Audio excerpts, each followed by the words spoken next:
A nossa relação dívida-PIB é de 73,4%, olhando para a fotografia de 2016, final de 2016. A relação dívida-PIB para o mesmo ano no Japão é de 250%. Né? O nosso rating é junk bond, ou seja, muito arriscado, lixo. Tudo que é abaixo de investment grade é lixo.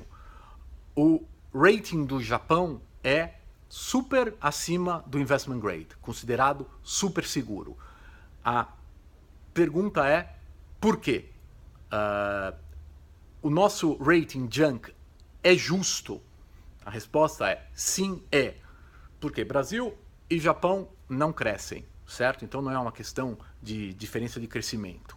Né? Poderia ser se o Brasil crescesse um argumento favorável à injustiça desse rating, mas não é.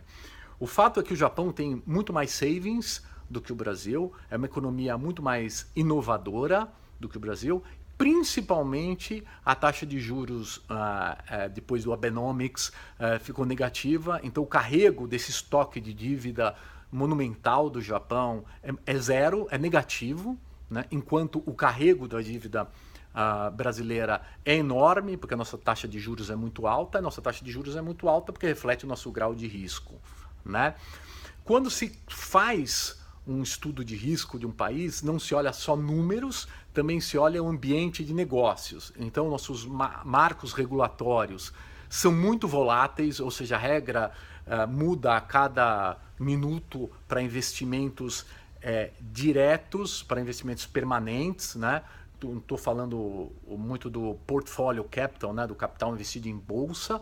Né? E isso nos torna ainda mais arriscado. Nós temos um déficit previdenciário enorme, nós temos uma pirâmide demográfica envelhecida. Se a gente recebesse imigrantes bem, né? Como é o grande segredo dos Estados Unidos, né? Porque o imigrante ele renova a pirâmide, ele trabalha e ele inova, né? E a tradição e a transgressão do imigrante que todos conhecemos. Né? Esse é o segredo dos Estados Unidos.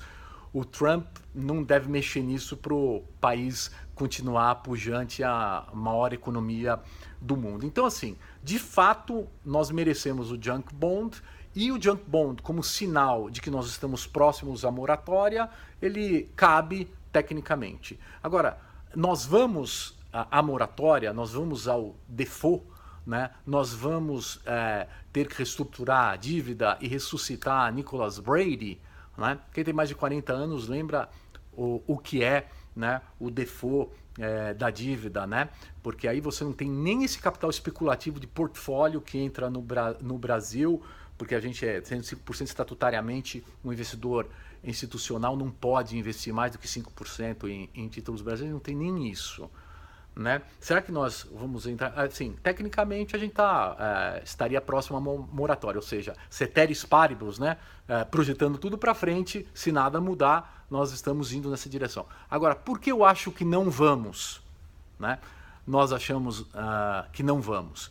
Por algumas razões. Né? Primeiro que o Brasil é um grande greenfield. Né?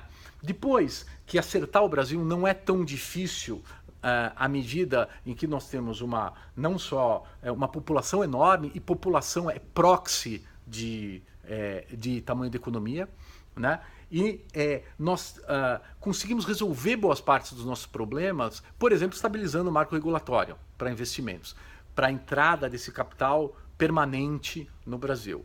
Né? Então, assim, a gente não precisa fazer muito, né, para atrair o capital estrangeiro. Vamos lembrar que o mundo está há mais de 10 anos pagando zero de juros. Né? E todos os asset managers que eu converso em Londres e Nova York são loucos para investir no Brasil. Mas assim, o Brasil, nos últimos 10 anos, vem pedindo para sair. Né? Tropa de elite, né? Pede para sair.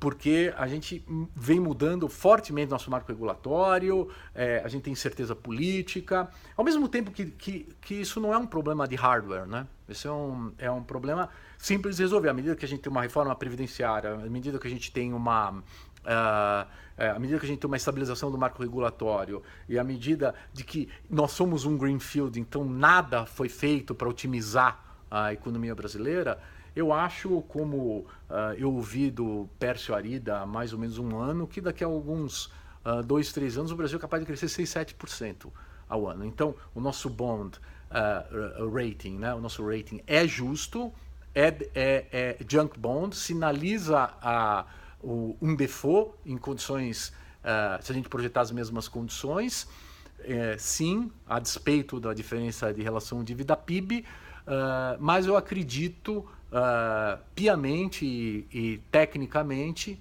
que nós vamos, em 2020 e 2021, surpreender crescendo 6, 7% ao ano, inclusive num bloco com a Argentina. O Macri está reestruturando todo o mercado de capitais argentino.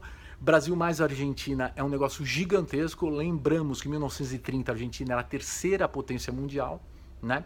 Então a gente tem que pôr em perspectiva histórica, né? Então não é difícil sair de onde a gente está.